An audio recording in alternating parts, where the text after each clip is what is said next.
Hello everybody, and welcome back to OMB Reviews. I am the critic who is a cynic. Hope you're doing well, and today we'll be talking about the series WandaVision. Yes, I have finally been able to see every single episode because my wife, who is not a part of the culture war, who likes to just be able to sit back and enjoy things, has been watching the show on her own, and so she ended up catching up to where I was, and so I decided, well, you know what, I do want to give a full review of the show so that I can give my own thoughts on it, talk about the many, many flaws of the show, especially in the latter episodes, and just give my opinion on it. So, again, I know there'll be a bunch of people in the comments saying, ooh, but don't you hate Disney, and why you still have Disney Plus, and blah, blah, blah, blah. Well, as always, I can just blame the wife for that one. But anyway, if you like this video, this kind of content, please be sure to smash the like button and make sure you are following me over at minds.com and also over on Odyssey because, as we all know, YouTube sucks. Anyway, let's talk about WandaVision. WandaVision, in my opinion, is kind of a mixed bag of things. Now,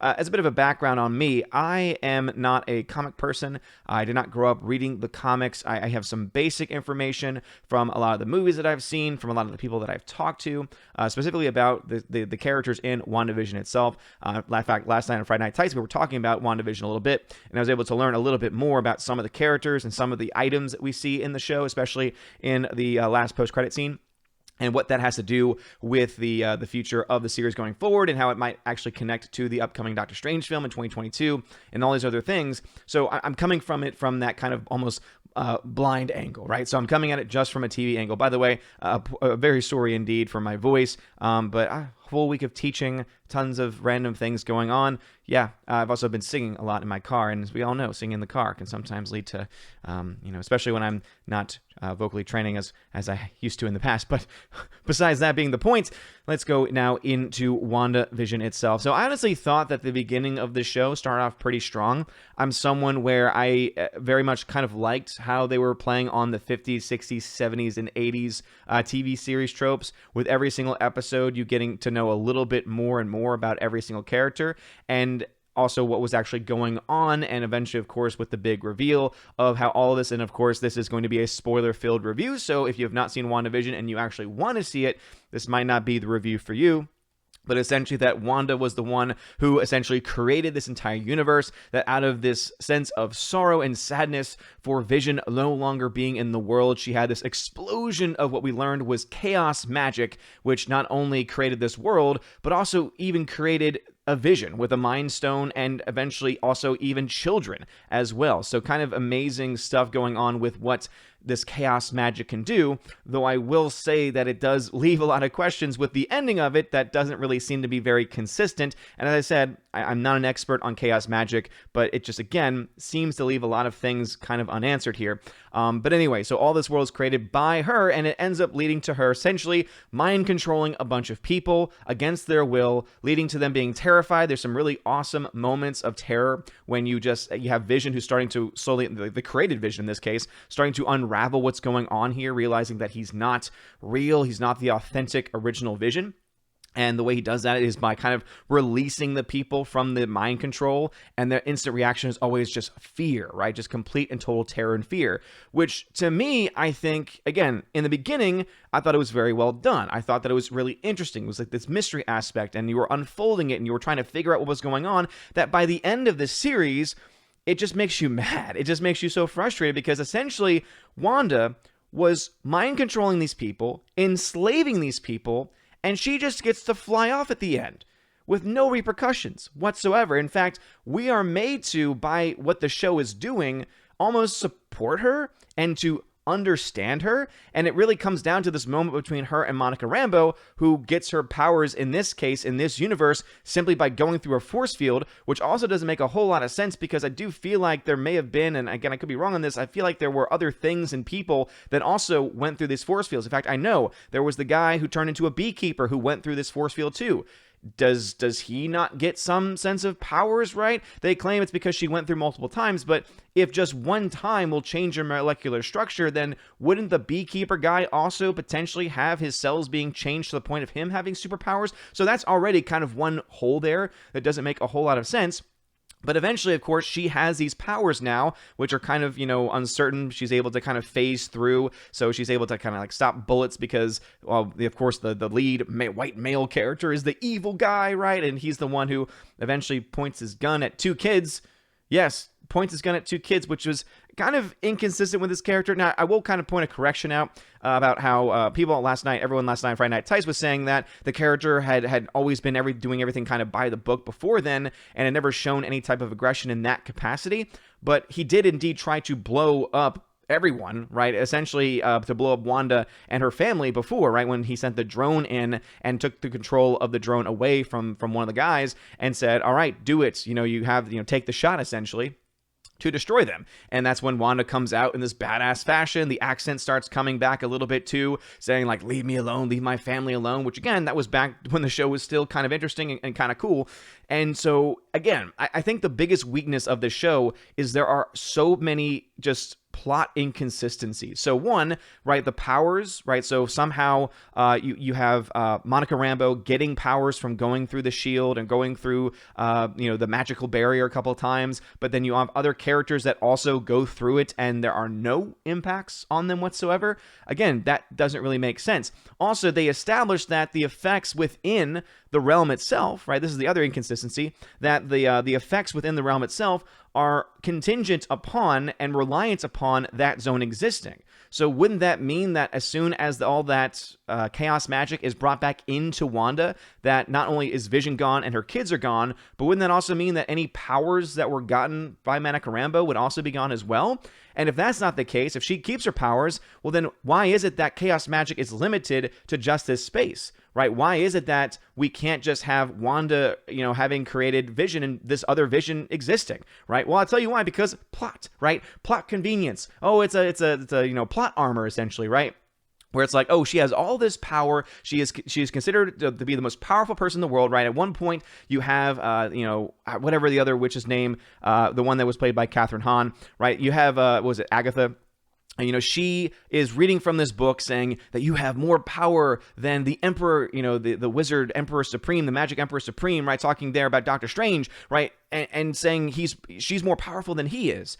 And yet she's limited in not being able to sustain the life of her children in this universe and not able to sustain the life of her husband either, of Vision, right? Again, that doesn't really seem to make a whole lot of sense because there's obviously a tangible element to these characters by the very fact that Vision has all the memories of Vision and is able to get it to White Vision at one point. So again, this is another inconsistency because, again, they set the rules of, okay, it only exists because it's within this universe, but then it also does not make sense because Monica Rambeau still has powers, right? And again, if she's so powerful, then why wouldn't she then be able to sustain this new Vision and also her children? Again, obviously, she has the heart and she has the mind that these are her kids, and she's just, oh, go to sleep, kids. Let me kiss you goodnight, goodbye.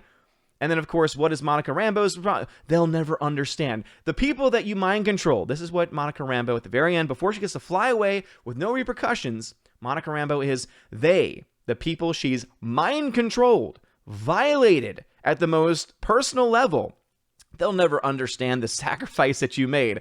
Oh, the sacrifice of giving up people that you created from your own magic that you could have very well sustained by that magic because, again, chaos magic is seen to have infinite powers here. And, oh, but they'll never understand. Kind of implicating that her giving up her family is the only way that she can become the true Scarlet Witch, the only way that she can become truly powerful. And this trope, this mindset, has existed in so many properties recently. Like, that's the big thing. If you go back to my review of Wreck-It Ralph 2, that was the same mindset and logic there, right? Give up the characters, give up everything and everyone that depends on you because that's what makes you strong. Same thing in Toy Story 4, right? Give up your friends, go it alone because that's what makes you strong. And I think this hyper individualism is so toxic and so dangerous.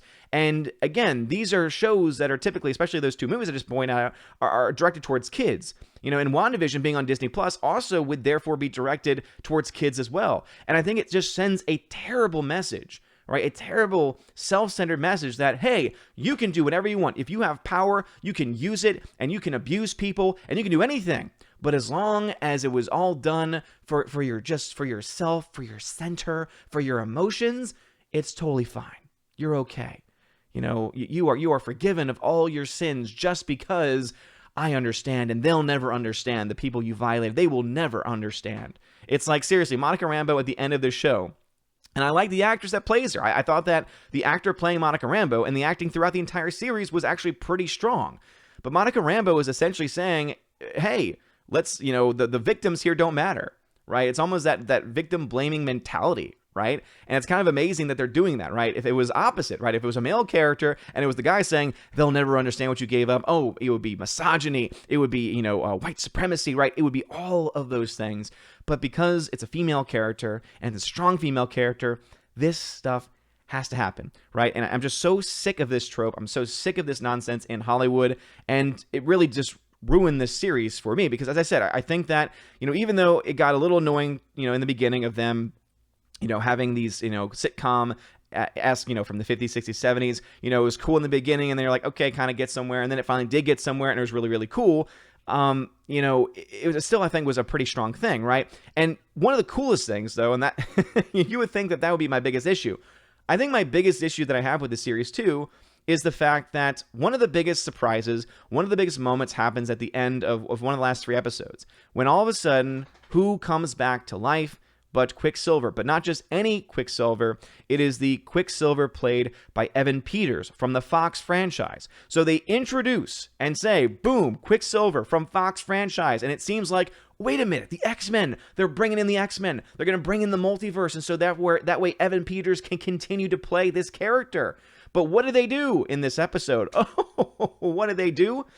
They turned him into a character who is not actually Quicksilver, but is instead a man whose last name is Boner.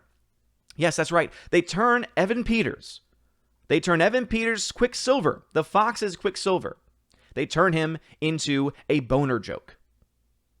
I wish I was making that up, but that's exactly what happens, right? He's just hanging around, you know, being very chill, very, very bro, which is, of course, different than what the character was in Fox. And so some would say, well, that was an indication that this wasn't actually Quicksilver. But here's the thing.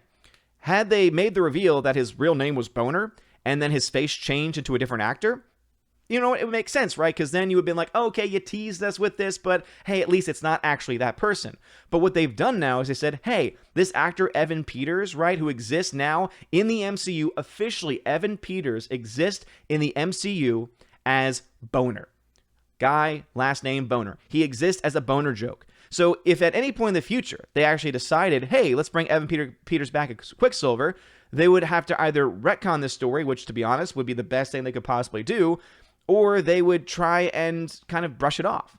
So to me, it was just kind of this lazy writing, and it was almost like Rian Johnson was writing the story, right? How can we subvert their expectations? Oh, let's give them Evan Peters Quicksilver, who was one of the favorite characters from the Fox franchise version of the X-Men, in the second iteration of the characters, and let's just turn them into, you know, let's tease them a little bit. Let's say, okay, hey, here's Quicksilver, here's the Fox X-Men coming into it, right? People were hyped. I was so hyped. I was like, yes, this is awesome. And then what they do? They said, oh, you thought we were dangling this thing in front of you, but what are we going to do instead? No. We're going to turn him into a boner joke.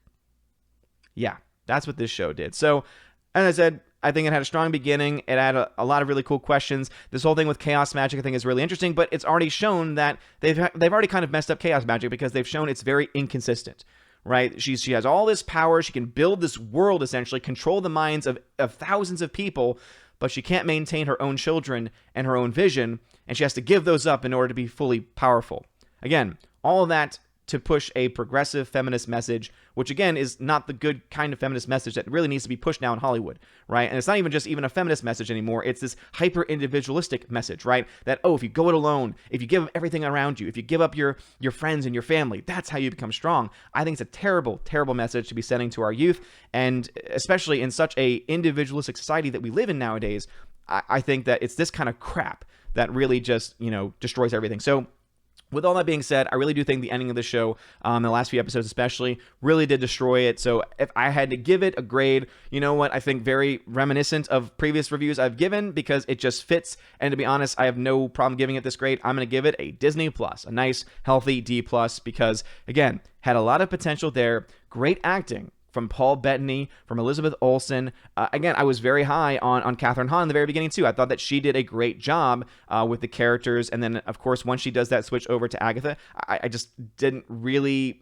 Again, I don't think that it translated nearly as well. And then also Teyana Paris as Monica Rambeau. I was very, very, very supportive of that character for a long time, but they also destroy that character as well. And at the end of the day, who is the bad guy? That's right, the white man. It's just like, seriously, could you not be any more on the nose with this stuff, right? Could you not be any more on the nose with it? And the future of the MCU at this point, if this is the direction they're going, which of course is very MCU because they also, of course, have the Skrulls come in at the very end, so it kind of connects it back to, you know, a setup for Captain Marvel. So it seems like it's setting up for both Captain Marvel 2 and also for the next Doctor Strange film, which again, it's really silly, really stupid. But anyway, D+ for this series. Again, really sad, great cast, and they of course just, you know, ruin it with wokeness and inconsistent writing. But anyway, what are your thoughts about this? Have you seen the entire series of WandaVision? Do you plan on watching it? Let me know in the comment section below. If you like this video, smash that like button. It really does mean a lot. Again, please support me on Minds.com and also over on Odyssey. You're all amazing and beautiful people. Hope you all have a wonderful day. And as always, God bless. And now for a huge shout out to all of my Patreon members: Albertus Magnus, Ali C83, Andrew Hoyle, Animation Commentator, Brian P, Dion, Divex, Enrique Evangelista, Father Christopher Miller, hail to you, Father, Father Damian Cook, Garrett Searles, The Honky Chonky Funky Monkey, Inflamed Wood, It's a Trap Productions, Jason Clark, Jacob Juice, Jay, Jeff Toon, Jonathan Carney, Laura Story, the Modern Major General, Mag Jackson, Mad Mitch Dunaway, Mr. Peabody and his evil twin with the beautiful hair, On to June, Orange Hat Reviews, Out of Step with Reality, Riff Magos, Rosetta Ullin, Steve Glasker, Teresa Martin, Theodore Benden, Tina Bojan, and Tina B, the Empress of the Universe, and Priscilla Hall. Thank you so very much for being my Patreon members, and a huge shout out also to my Subscribe Star members: Stan 4, John B, Perpetual Punster, Mr. Roy, Glinzer, Darkstar 57, J. Alex McCarthy Jr., Dean Heiss / the new number 2, J-Rod the Beer Guru,